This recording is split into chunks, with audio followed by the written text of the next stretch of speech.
రోజులు మారిపోతున్నాయి.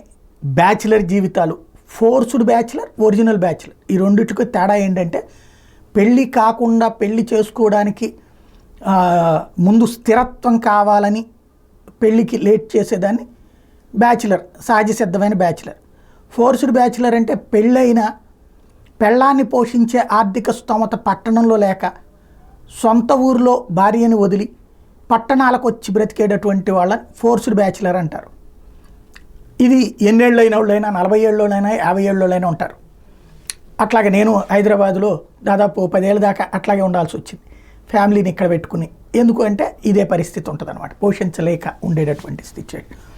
అయితే ఈజీ అంటే బయట కొన్ని రోజుల పాటు తింటాం హోటళ్ళల్లో, కొన్నాళ్ళు పోయిన తర్వాత వల్ల కాదు. అప్పుడు ఏం చేస్తాం సహజంగా అంటే ఇంట్లో వంటలు బిగిన్ చేసుకుంటాం, అన్నీ వండుకునేవాడిని. అయితే ఎక్కువగా నాకు సులభంగా అయిపోయే పని ఏంటంటే సేమియా ఉప్మా.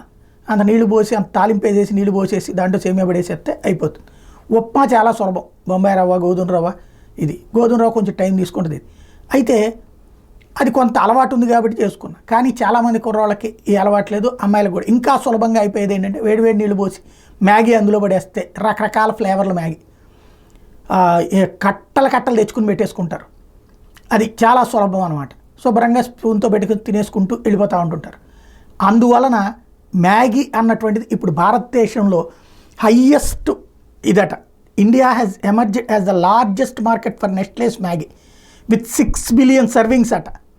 6 బిలియన్లు Maggi వాడుతున్నారట, Maggi నూడిల్స్ని 2023-24లో. ఇది పెద్ద రికార్డ్ అట. అంటే మన దేశంలో ఫోర్స్డ్ బ్యాచిలర్స్ ఎంతమంది ఉంటున్నారో, ఇదే కాకుండా పెళ్ళైన వాళ్ళు కూడా పిల్లల కోసం, పిల్లలకి ఇది ఒక సహజ సిద్ధమైన అలవాటుగా మారిపోయింది.